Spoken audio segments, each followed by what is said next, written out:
feels a lot hotter than that. So, as a nonpartisan who tries to understand people with different ideologies, I know people might not think that I do, because unfortunately politics is very toxic in this country, so hence I have a lot of harsh commentary. But you know, if I give harsh commentary towards the left, like I'll give you specific examples. When there was some insanity going on the left during the Black Lives Matter insanity that the right wing loves to talk about, not so much when they were doing insane things, of course. You bring up their insanity, it's like, oh, but what about Black Lives Matter, right?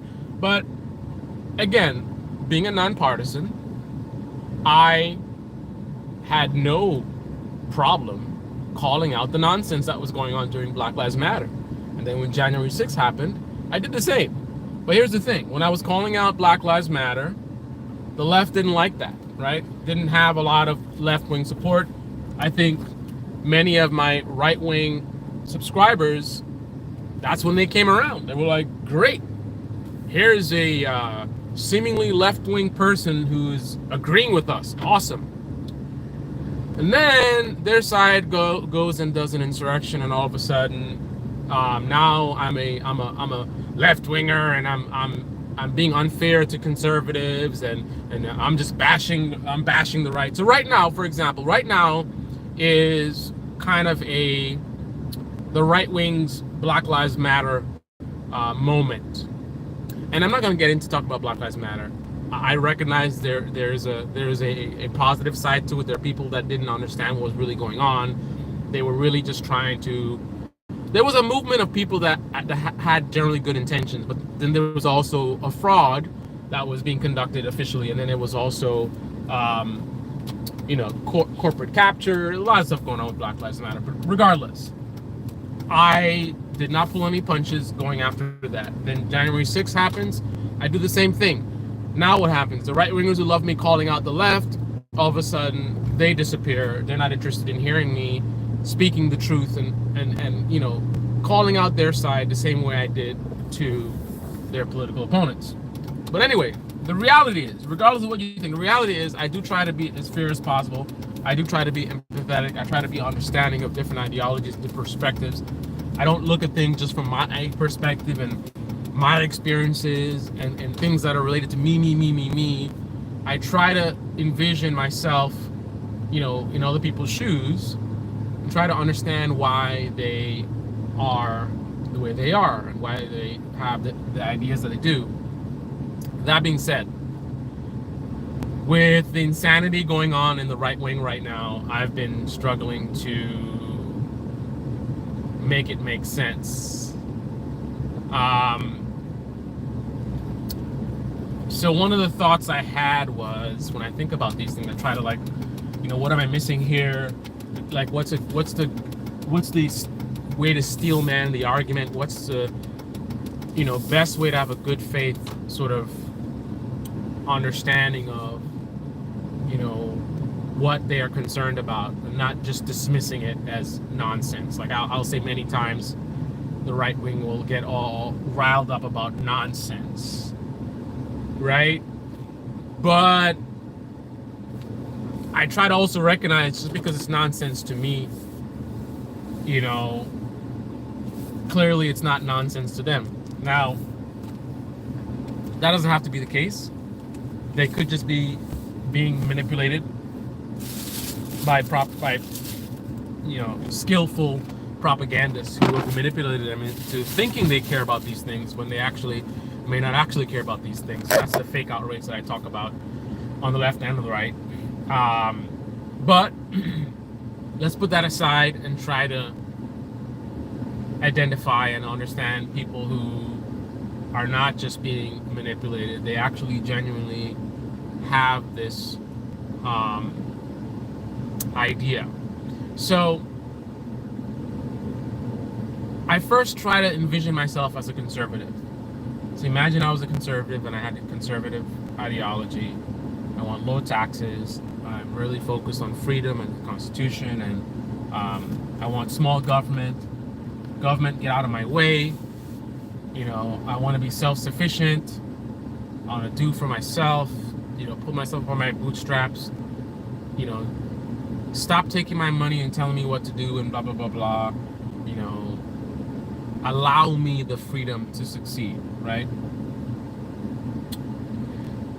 Well, a C5 Galaxy is landing. Nice. Well, that doesn't. When I do that, it still doesn't make sense. The stuff I'm hearing come from the right wing.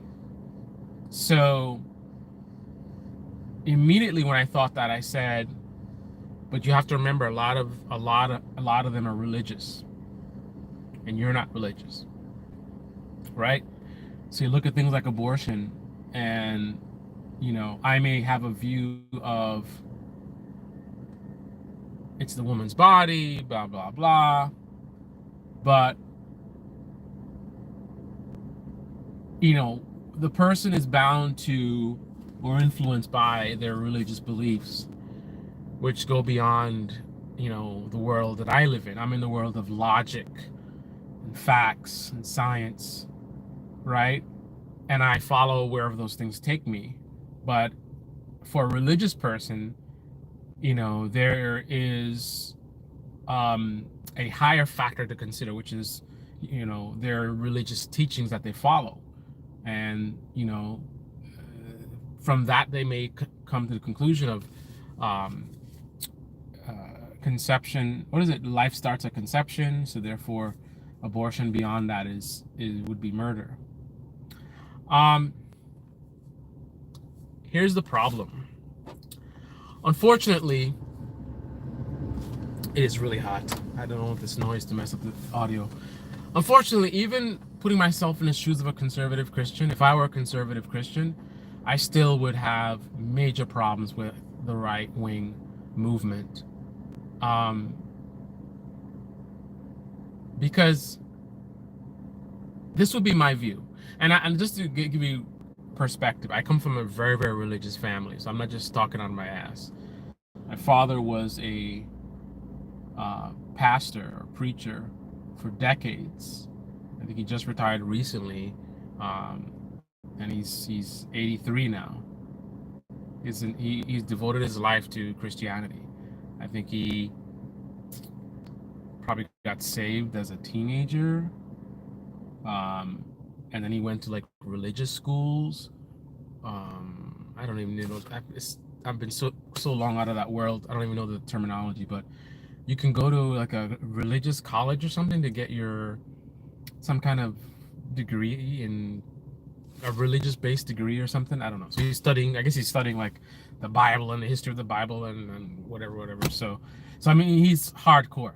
And that was my father, and my mother was very, very religious, very, very religious. In fact, so much religious that her religion is the reason I exist. Interestingly enough, a lot of modern men back then were in.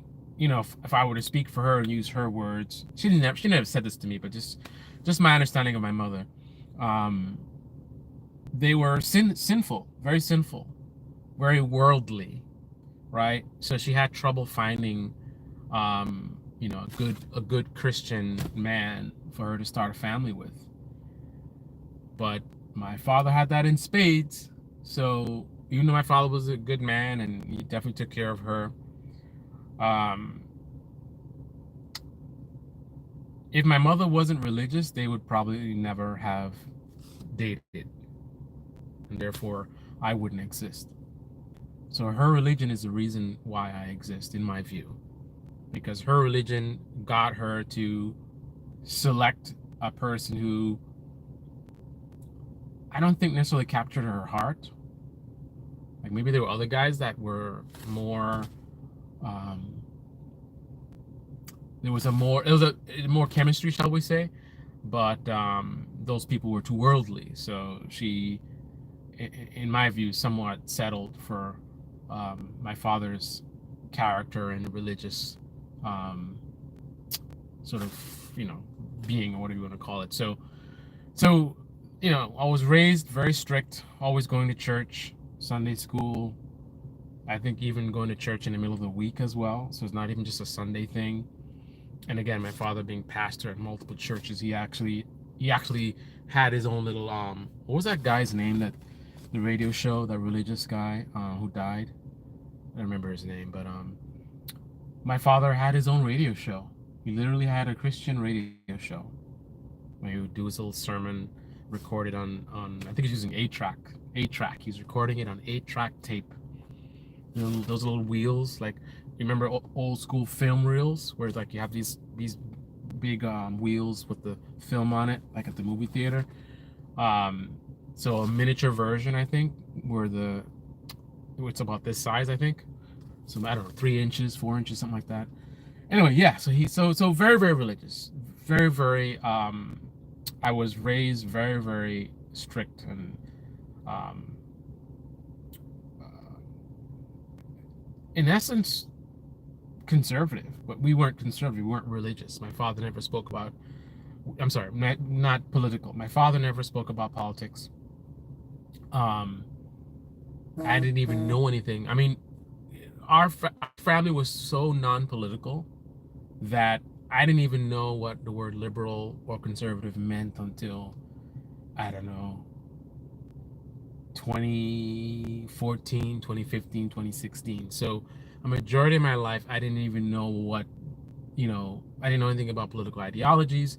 I just knew there was a party called Democrats and Republicans, and they both sucked. And it seems like it was just a big mess, and I just wasn't interested. So anyway, so that is the perspective that I'm coming from. So I'm very well, did I get baptized? I assume I got baptized. I definitely got saved multiple times myself, so I was a Christian as a child.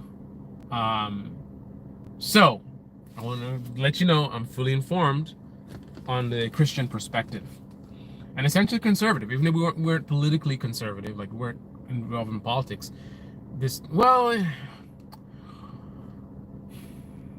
I guess since it wasn't a political thing, it was more a values thing. The other political stuff wasn't a thing. Like, my father never talked about, taxes, this, or the government's too big, because that's politics, and we didn't talk about politics. So it's the values side, so the religion side, the you should be married and you should have kids, and family values this, and don't curse, and don't drink alcohol, and there's only 2 sexes, and man and woman, all these multi-gender. It wasn't that big back then, but even back then, definitely against gays. Gays are sinners, such that when I was a teenager, I had a lot of anger in my heart towards homosexuals, because that's how I was raised, that this is evil and these people are disgusting and they are whatever, all the negative stuff, and I got caught up in that myself, such that to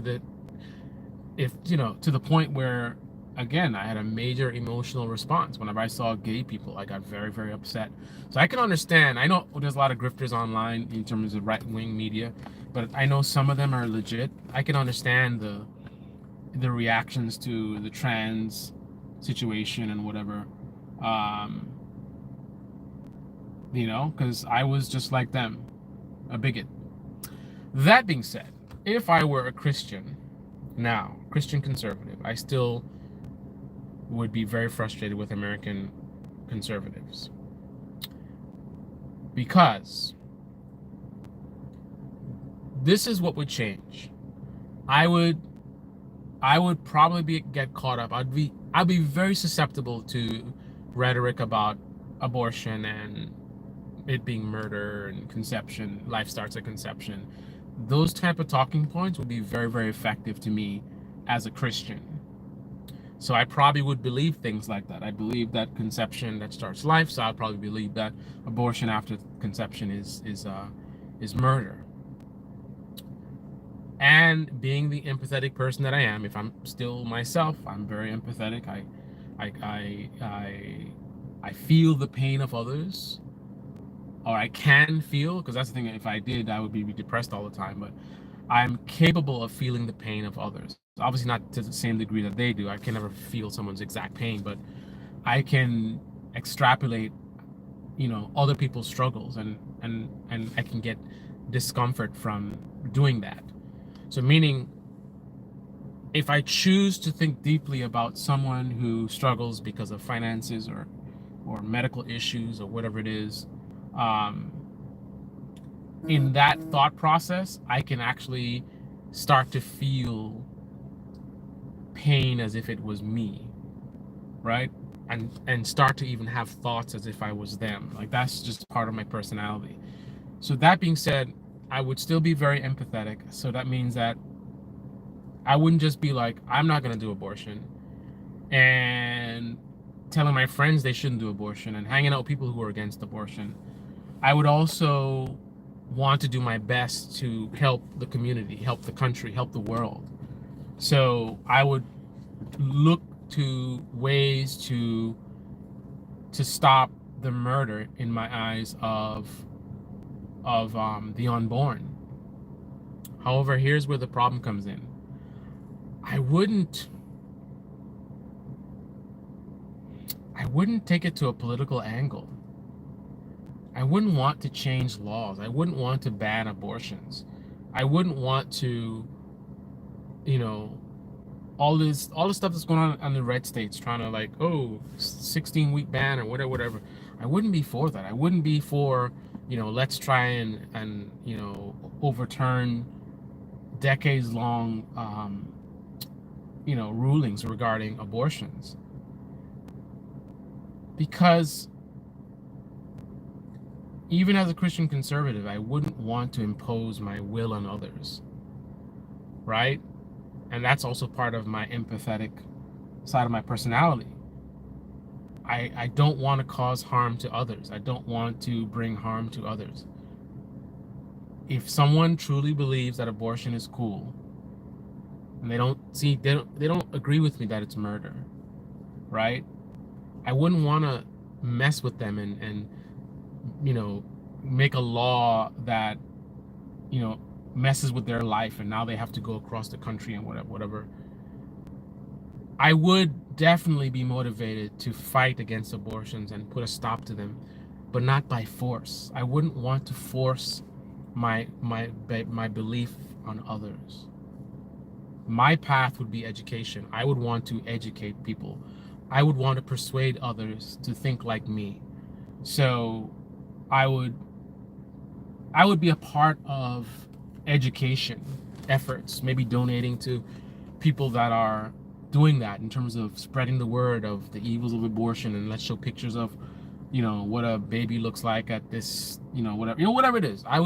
I would be part of a fear-mongering campaign to get people to change their ways and stop sinning and stop murdering the unborn, right? I would put money to it. I might go out there and flyers, whatever. I'll be part of a church that goes out in the community and tries to convince people otherwise. We might even, if someone's thinking about abortion, we might have a program where we will talk to you. We're not gonna, judge you, but we will give you counseling, free counseling, and we try to convince you to not do the abortion. But if you choose to do it, we will let you do it, right? So even as a Christian conservative, my attachment to and respect for freedom and the rights of others would preclude me from wanting to support any kind of movement that wants to change laws.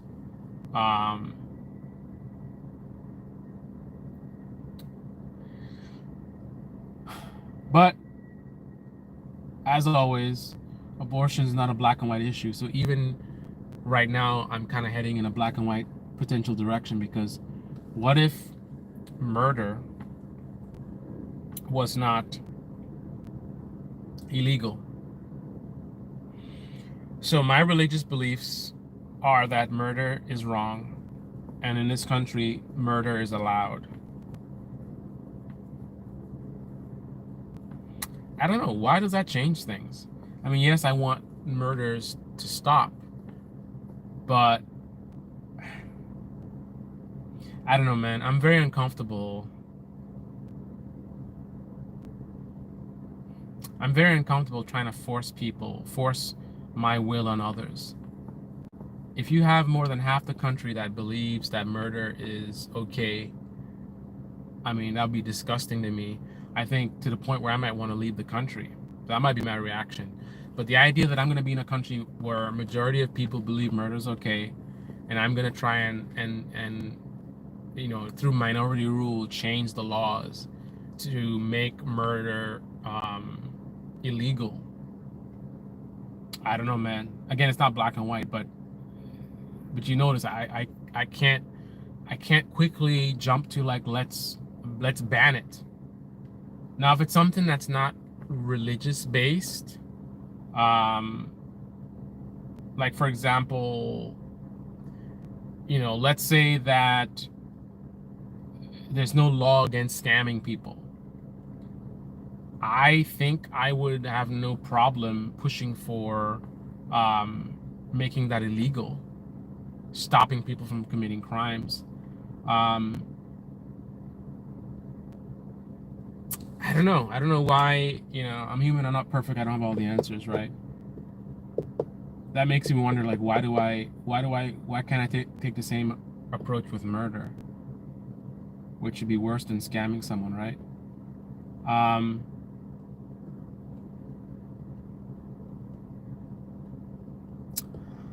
I guess because I'm looking a little bit deeper than that. I'm again, empathy, right? I'm putting myself in this world.